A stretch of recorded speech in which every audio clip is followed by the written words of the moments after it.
Microphone on. And to continue in this series called Thankful Still, as we look at so many reasons that we can be thankful in spite of the fact that this has been a difficult season. But I thought it'd really be helpful. It would get all of us in the Thanksgiving spirit if I started out the service by reading something that's really special to our family's hearts from one of our daughters. Her name is Sydney, and it's something she wrote at Thanksgiving, and it's just incredibly spiritual because, you know, pastors, we start really, really early making sure that our children are perfect, and we teach them tons of scripture so that they can quote lots of verses even by the time they're, just really, really small, and basically all they have is spiritual thoughts, and on occasion they can't contain those spiritual thoughts, and so they put pen to paper and write really meaningful things. Well, that's what Sydney did in the third grade as she wrote about Thanksgiving, and this week her journal showed up, and we read this together as a family, and it just really led us to a better spiritual place and a better mindset with regard to Thanksgiving. And so I thought I'd just share it with you so you can share in our joy. Sydney wrote, "If my turkey ran away from the table, I would chase it and bring a knife. My sisters would help. I would bring another person to help. But if it climbed a tree, I would go up the tree and wait till he jumped down. My sisters would catch him. I would go down and bring my parents. But what if they did not catch him?" Now here is the tricky part. If they did not catch him, I would run him into the weeds. Then I would catch him. Then I would take him back and we would eat him.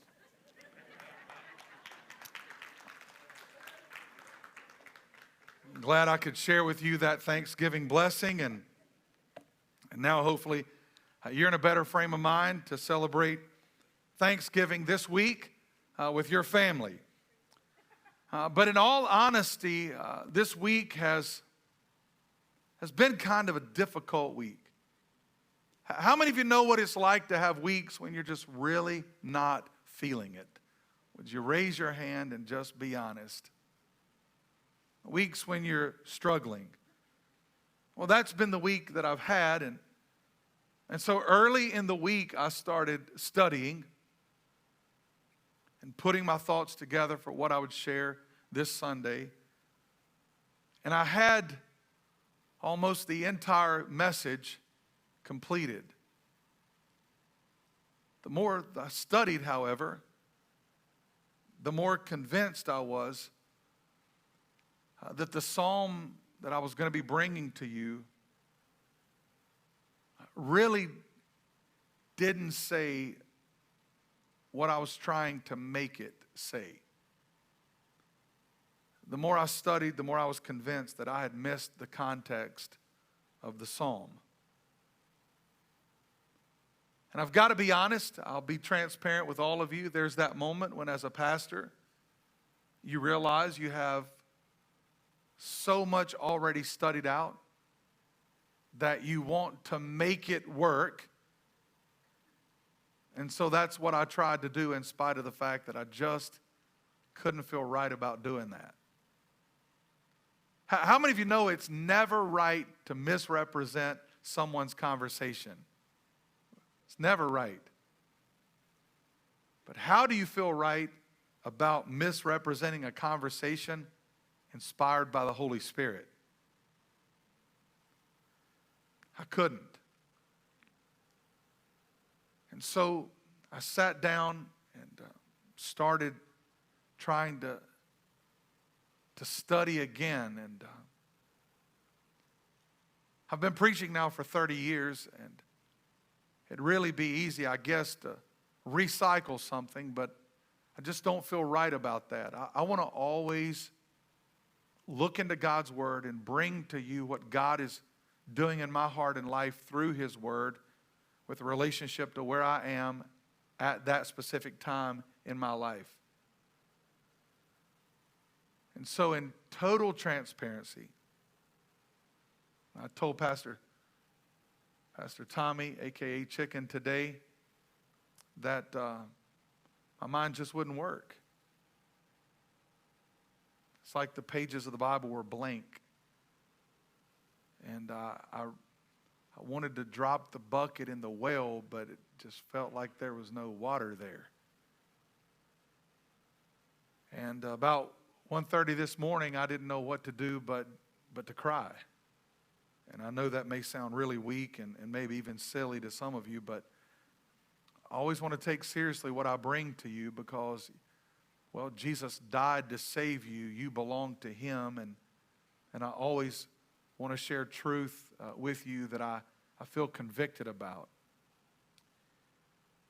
And thankfully, over the course of the night, and I woke up early this morning, and thankfully God was faithful to direct my attention to what I believe He has for us today, the psalm that I should have studied in the first place to have given the message that I felt impressed to give. Thankfully, God finally led me there. And so what I want to share with you today is what God has given me to share from His Word. We're going to be looking at the life of David, specifically some really dark moments in the life of David. And when you study through David's life, you realize there were a lot of dark moments in his life. Now, you realize that his life wasn't always slaying giants and winning battles and enjoying the luxury of being king, praising God and longing to stay in the presence of God. That wasn't consistently David's life. His life was a series of mountaintops and valleys, shining moments and dark moments, glories and tragedies, songs and sorrows. I think God gives us a glimpse into that because that is the reality of our lives. I love that the Bible, in total transparency, doesn't hide anything. And how many of you want to join me in being thankful that you are not one of the characters in the Bible and that your whole story is not known to the whole world in the best-selling book of all times that reaches the four corners of the earth? How many of you are glad you're not one of the stories in the Bible, because then everybody would know everything about you? Because the Bible doesn't hide anything. And we do. Most of the time, we only repeat what we want people to know. We have these few stories that we tell over and over and over again so we can shape people's view of who we are, but no one ever really knows the entire story. We only let them see the highlights. We make sure and apply a lot of filters to our story. I saw this meme a little while back where there was the picture of this woman before filters and after filters. And before the filters, I'll be honest with you, things were looking pretty tragic, but she put enough filters on her picture that she basically looked like an 18-year-old teenager who was ready to be a supermodel.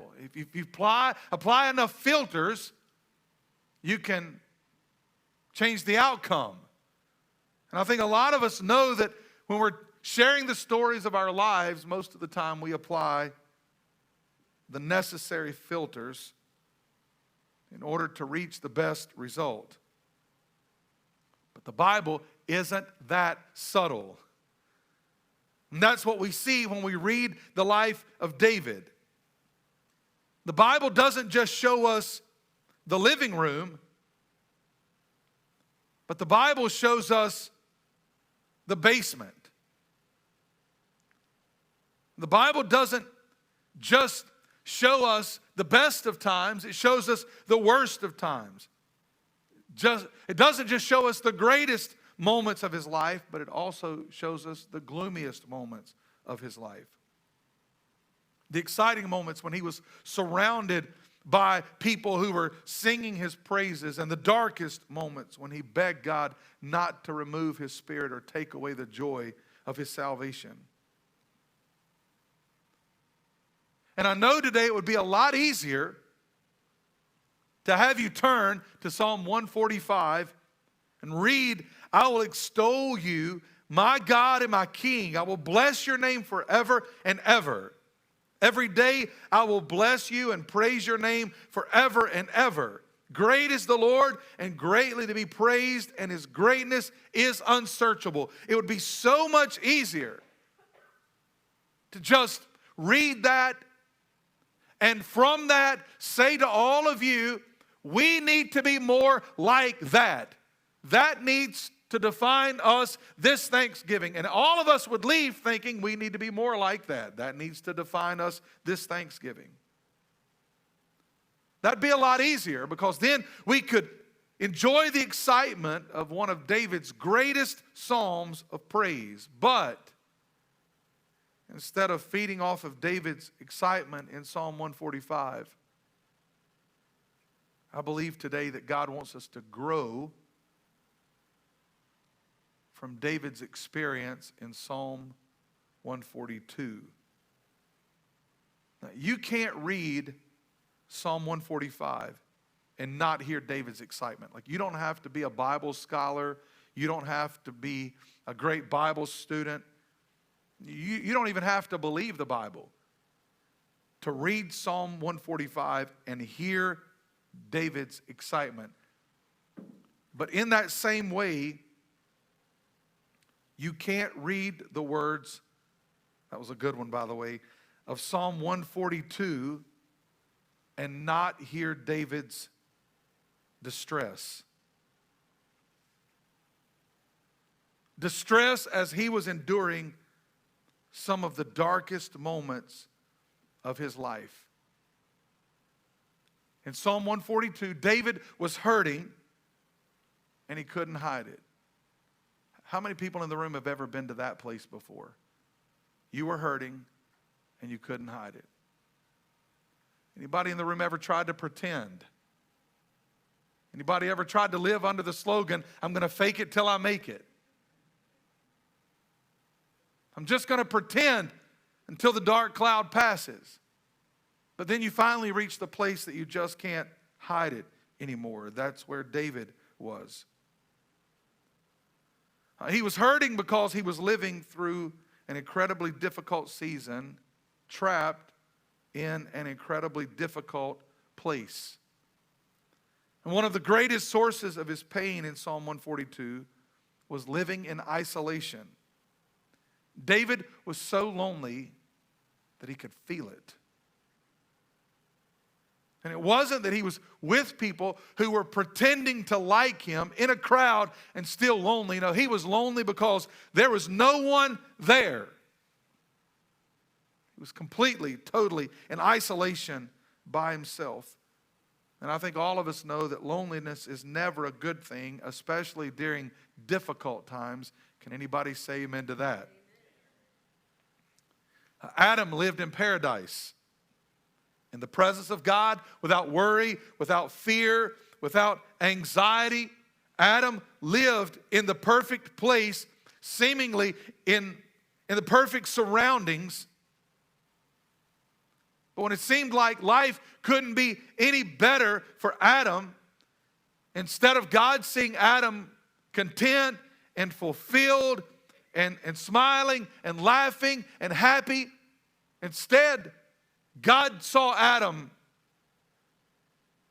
in the clutches of loneliness, depressed and discouraged and down. And it was God who said, it is not good for man to be alone.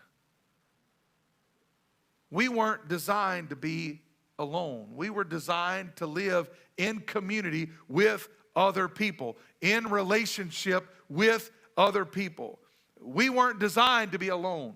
Loneliness is not good, especially during dark times. But that's where David was. He was alone in a place called Adullam. But not only was he alone in this place called Adullam, this remote, isolated place, he was in a cave in this place called Adullam. And I never knew this until I was studying for this message in this psalm. I think most of the time when I've thought about David being in this cave of Adullam, I've always thought about this really brief period of time. But that wasn't the case. As a matter of fact, most scholars believe that David was there for at least 3 to 6 months, if not longer. Think about it. Living in an isolated wilderness place, in a cave, by yourself for 6 months. Day after day, living in solitary confinement. No wonder David described it as a prison. He was there because he was running for his life. He was running for his life because King Saul was jealous and was in a rage and wanted to kill him. Saul wanted nothing more than to see David dead. And so David was forced to leave the place he loved and the people he loved and run to this waste place called Adullam, where he would be alone. And the reason I describe all of that is because I want us to see that as we read the psalm. I think we've been taught some misinformation about reading the Bible. I think we have this idea that we have to read through the Bible. You know, there are a lot of reading plans available now, and it kind of allows you to read in different places. Old Testament, New Testament, Psalms, and Revelation. I mean, just spreads it out so that you can read through the Bible in a year. And then there's other people who believe it's only right if you sit down on January 1 and start in Genesis and force your way through to Revelation no matter what. There are a lot of people who brag about how many times they've read through the Bible. I recently talked to a lady who is a missionary, and she told me about, a time in her life when she would live under extreme stress, believing that the only way she would be loved by God or right with God is if she didn't fail at all on her reading plan. And no matter what, she had to stay the course so that she could read through the Bible every year. And I think this idea of reading through the Bible is a mistake, because in our reading through the Bible, we fail to read into the Bible. And I believe we need to read into the Bible, regardless of whether we read through the Bible or not. And by the way, it's not how much of the Bible you read, but it's how much of you the Bible reads. And so I want us to get this psalm as we read it. And so I want you to get the picture of where David was and what he was living through. So let me just set this up for you, and then we're going to read the psalm together. So I've already established that he was alone. He was in a cave. He would have been living day by day under the torment of the fear of being found by his enemies. And for anyone who's ever lived in fear, the Bible is true when it says fear has torment. Day after day, his paranoia would have increased his stress level. His depression and anxiety would have been relentless. The quality of his health would have been decreasing. His body would have been unkempt and unhealthy. His beard and his hair would have been all grown out. He wouldn't have looked like the handsome young man that girls wrote songs about. Instead, he would have looked more like the homeless man that you go to the other side of the street to avoid. He was likely hungry and thin. No medication to treat his cuts or his bruises. No bed to sleep on. No comfortable pillow to rest his head on. It had been months since he had heard the sound of talking or singing. It had been months since he had heard the sound of God's people gathered to worship or children playing. It had been months since he had felt the embrace of a family member or heard the words, "I love you." These were dark times. And as David reflected on those dark times, he wrote this psalm. Let's read it together. With my voice, I cry out to the Lord. With my voice, I plead for mercy to the Lord. I pour out my complaint before him. I tell him my trouble before him. When my spirit faints within me, you know my way and the path where I walk. They have hidden a trap for me. Look to the right and see, there is none who takes notice of me. No refuge remains to me. No one cares for my soul.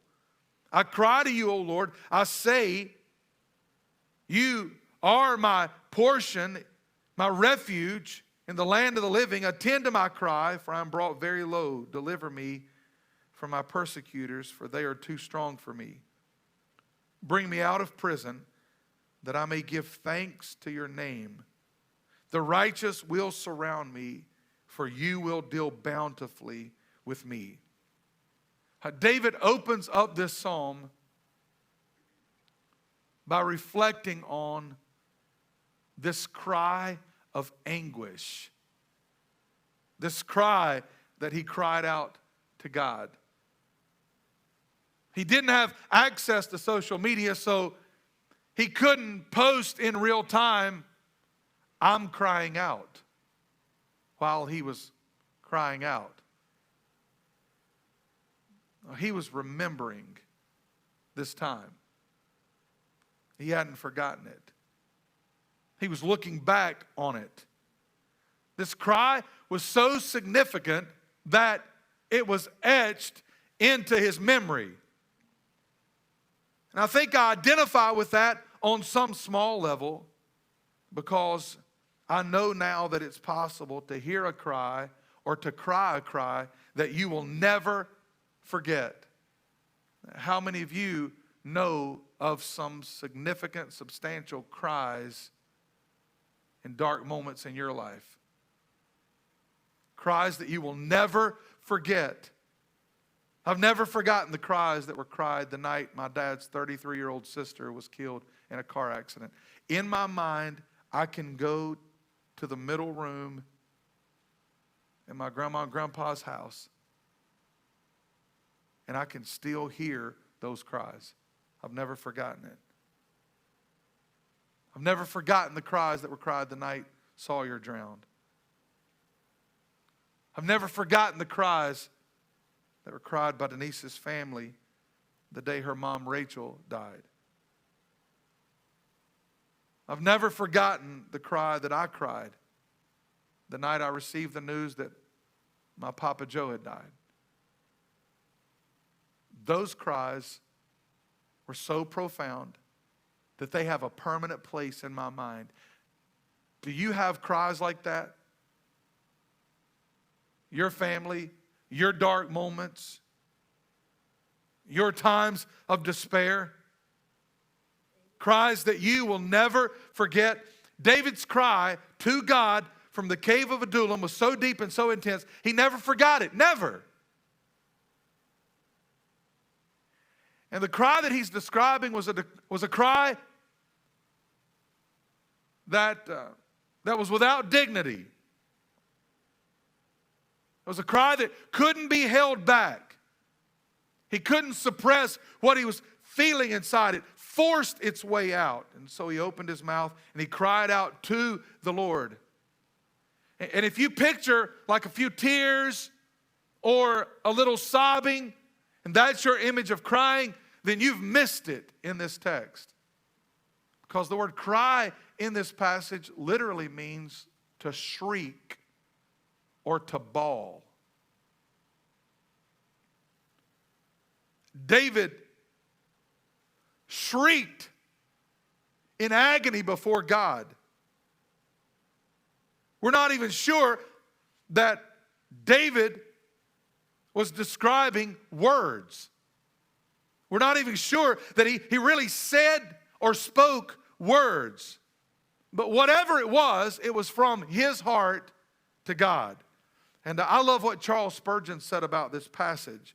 He said it's not the dialect or the dictation of prayer that matters, but it's the direction of prayer that matters. How many of you know that even when you can't put your prayer in the right words, you can still offer your prayer to God? Prayer is about the direction that you lift it up to God. David's cry was to the Lord. And the good news is that God understands the language of tears. God speaks the language of tears. He understands our cries. We need to get over this idea that we have to pray impressive prayers. How in the world are you and I ever going to say anything that impresses the God who designed the universe? Where did we get the idea that we could ever say anything that impresses the God who upholds the stars just by the power of His continuing word? There's no need to try to impress Him. We need to pray prayers that are real and that are humble before Him. That's what David was doing.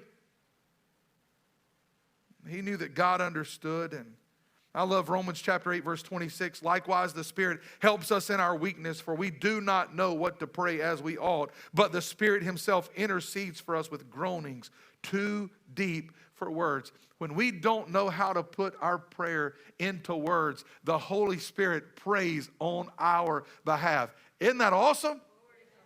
Thank God for that. And that's where David was. His plea or his cry was for mercy.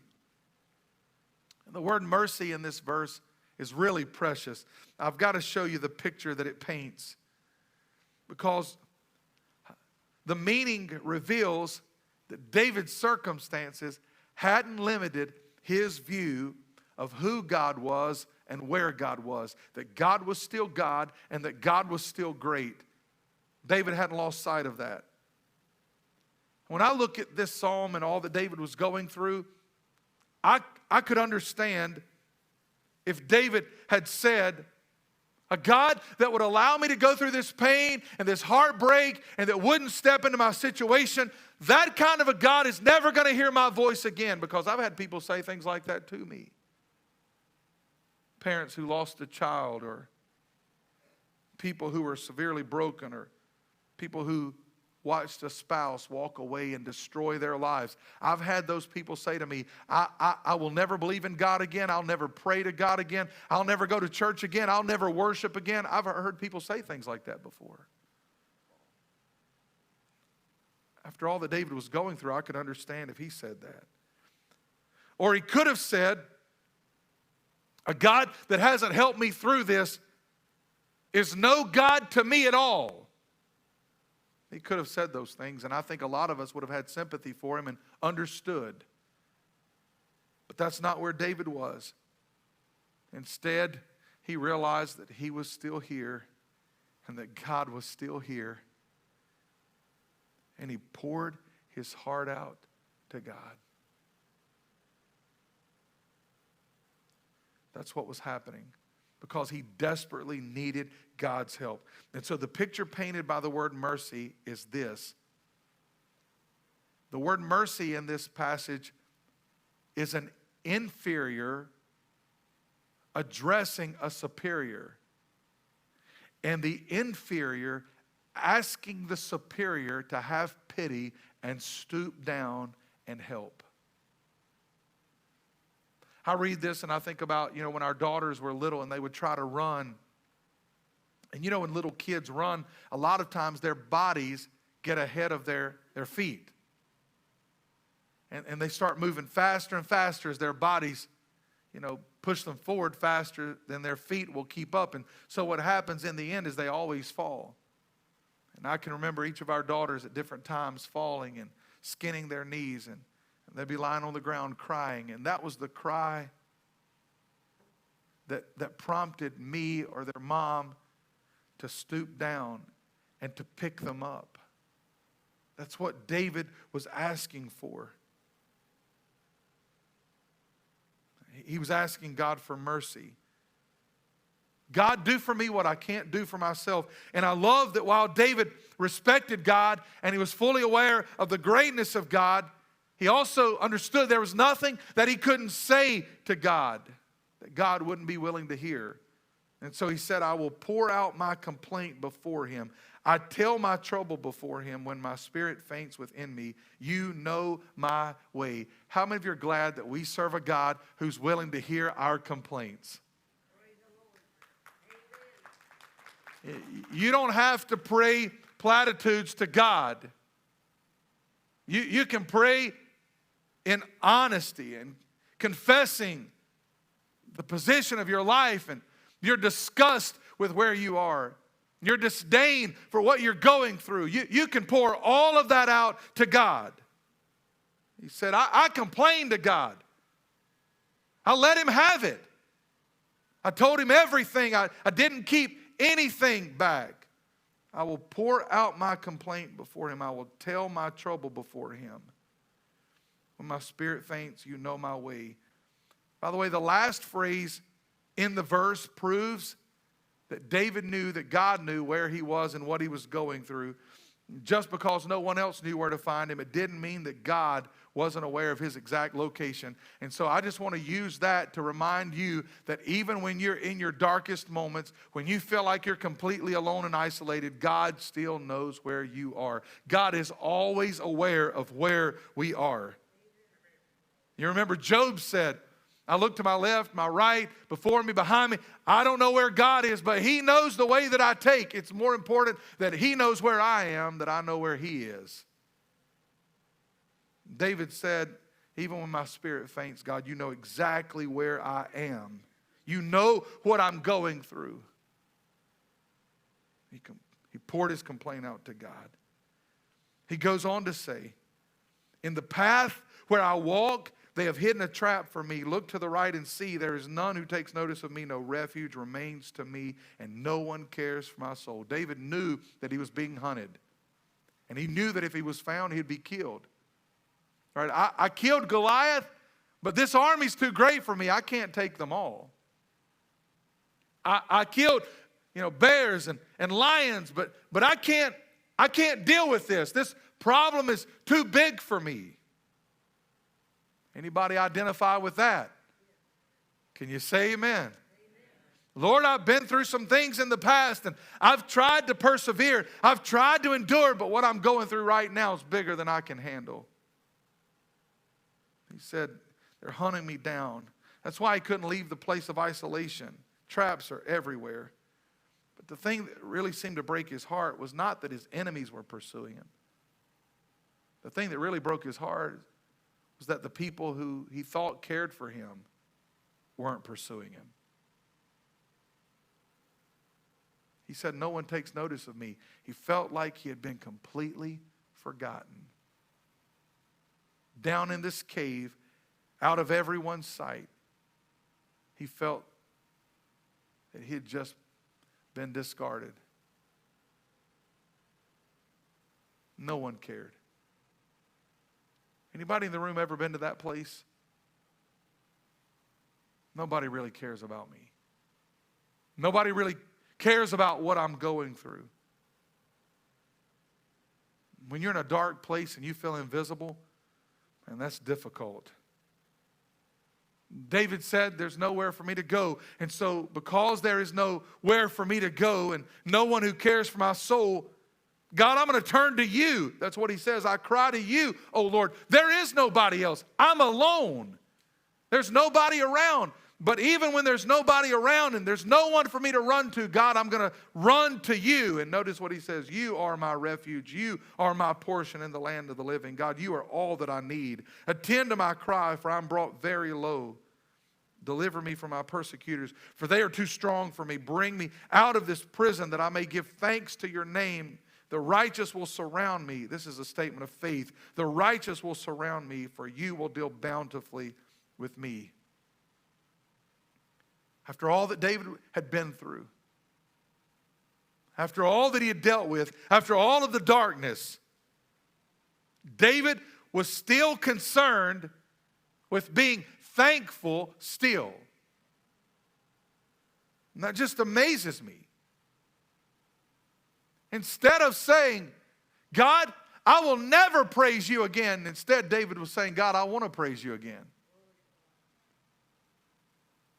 Instead of, I'll never be thankful to you again. God, I want to be thankful to you again. You're my refuge. I'm running to you. You're the only one I can really share this with, so I'm crying out to you. I can't go any lower than I am right now, and what I'm facing is too big for me, God. By faith, I'm going to believe that you're going to bring me out of this, and that I'm going to be surrounded by people who worship you again. I'm going to be surrounded by the people who love me again, and you will deal bountifully with me again. David wanted to be thankful still. I want everybody to listen to me. I know that we've been going through a really dark season. I know that. There are a lot of people who are reaching out during this time because all of this has just gotten totally overwhelming. This week I watched another video online of a teacher who tried to make a plea to parents. She just needed to talk out what she was feeling. And she was crying so hard, it was all she could do to even speak a word.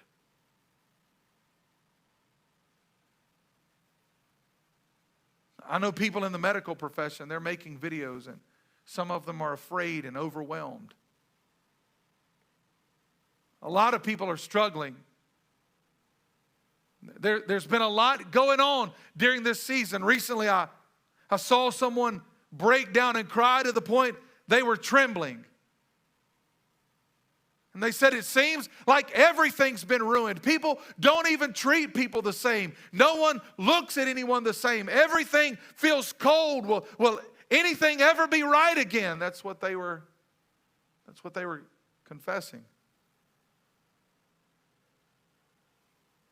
I know this has been a difficult season. And man, there's been a lot of complaining going on during this time.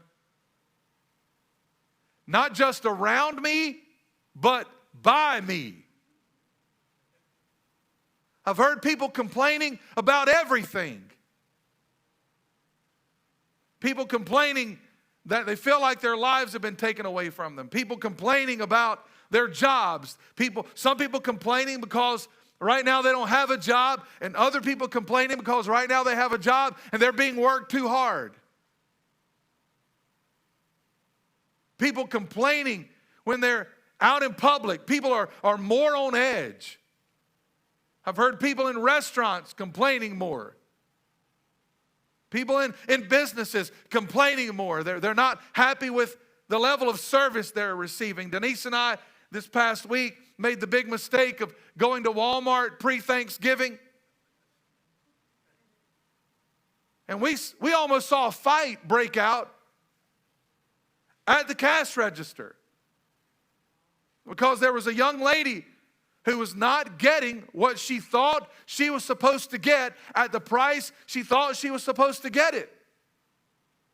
And so she was in the process of losing her mind, complaining. But I just want to remind you, people of God, that for the child of God, we have a hope. We have a hope that's greater than COVID-19. We have a hope that's greater than this dark cave that we've been living in. We have a hope that's greater than this place of isolation that we've been in. We have a hope that's greater than the depression we've been feeling or the darkness we've been enduring. We have a hope that God is our refuge, that we can run to Him, that He's our place of safety. We have this hope that we have a God who hears our cries. We have this hope that regardless in life or in death, that we're going to be surrounded by the people of God and the worship of God, and that God will deal bountifully with us again. That's our hope. And so instead of getting caught up in the complaining, wouldn't it be awesome if we were deeply concerned and yearning for the opportunity to be thankful still? David said, God, I want to thank you. I want to bless you. After all the hurt and the abandonment and the sorrow and the fear and all that I've lived through, God, I want to thank you again. We need to focus on being thankful still. Not the complaining of COVID-19, not the complaining of this election season. I've heard all of this until I'm sick of it. I don't see where more of it's going to do me any good at all. I just want to keep my focus on God and run to Him regardless, and know that God is in control, and there's never anything that I go through that I can't talk to Him about and that He can't help me with or sustain me through. That's my hope. And so I want to give you what I'm doing right now that's been a help to me, and I'm finished. This is about as transparent as I can be, because this is something that's happening personally in my life right now. Because of the discouragement that I've been feeling, the depression that I've been trying to push back, the confusion, the unknown. I've just felt like I'm just in a pretty vulnerable place, as I'm sure many of you are. And so I've been doing this to remind me that I'm never that far from thankful still. And I'm never without a reason to be thankful still. I want to read Psalm 136. Psalm 136 is a great psalm. 26 times in the psalm, we're reminded that the steadfast love of the Lord endures forever. Let's just read it together. Give thanks to the Lord, for He is good, for His steadfast love endures forever. Give thanks to the God of gods, for His steadfast love endures forever. Give thanks to the Lord of lords, for His steadfast love endures forever. To Him who alone does great wonders, for His steadfast love endures forever. To Him who by understanding made the heavens, for His steadfast love endures forever. To Him who spread out the earth above the waters, for His steadfast love endures forever. To Him who made the great lights, for His steadfast love endures forever. The sun to rule over the day, for His steadfast love endures forever. The moon and the stars to rule over the night, for His steadfast love endures forever. To Him who struck down the firstborn of Egypt, for His steadfast love endures forever, and brought Israel out from among them, for His steadfast love endures forever. With a strong hand and an outstretched arm, for His steadfast love endures forever. To Him who divided the Red Sea in two, for His steadfast love endures forever, and made Israel pass through the midst of it, for His steadfast love endures forever. But overthrew Pharaoh and the host in the Red Sea, for His steadfast love endures forever. To Him who led His people through the wilderness, for His steadfast love endures forever. To Him who struck down great kings, for His steadfast love endures forever, and killed mighty kings, for His steadfast love endures forever. Forever. Sihon, king of the Amorites, for His steadfast love endures forever. And Og, king of Bashan, aren't you glad that's not your name? Be thankful for that this Thanksgiving. For His steadfast love endures forever. and gave their land as a heritage, for his steadfast love endures forever. A heritage to Israel, his servant, for his steadfast love endures forever. It is he who remembered us in our low estate, for his steadfast love endures forever, and rescued us from our foes, for his steadfast love endures forever. He who gives us food to all flesh, for his steadfast love endures forever. Give thanks to the God of heaven, for his steadfast love endures forever. What do you think David was trying to get across in that psalm? Come on, everybody. That's a quiz you can't fail at. It's basically like I just stood here for 4 minutes and said his steadfast love endures forever. David wants us to know. David needed to know himself that the steadfast love of the Lord endures forever. And so you know what I've been doing?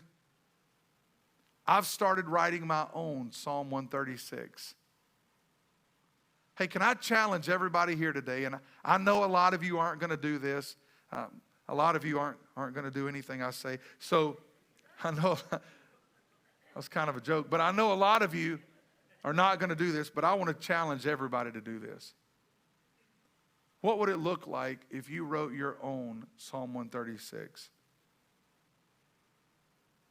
I've been doing that so that I would know that I'm never that far from thankful still, and the steadfast love of the Lord is always going to endure forever. This is what I've been writing. I'm just going to read a fraction of it to you. God sent a pastor to my mom's 2-room house, knowing that she had never known the love of a father. He had that pastor share the story of a God who loved humanity enough to give his son to die for them. The steadfast love of the Lord endures forever. God knew that my mom would be listening to every word that pastor shared while she was hiding out of sight in the next room. And God knew that the news of a loving father would create a desire in her heart to know that love. The steadfast love of the Lord endures forever. God knew that my mom would beg my dad to take her to a revival service at the Little Mountain Baptist Church where they would both hear the gospel. The steadfast love of the Lord endures forever. And after the service that night, even after leaving the church building, that my mom would have my dad turn around and take her back to the church so that she could receive Jesus Christ as her Savior. The steadfast love of the Lord endures forever. A few nights later, my dad, after fighting God's conviction, went back to the revival and gave his heart and life to Jesus Christ. The steadfast love of the Lord endures forever.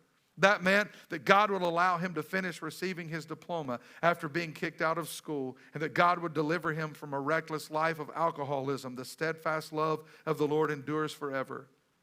By the grace of God, my dad would eventually point his entire family to Jesus, and by God's grace, the entire family would be saved.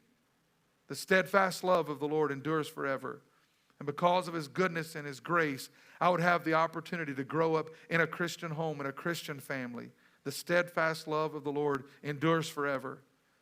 After rebelling as a teenager, God loved me enough to make me miserable.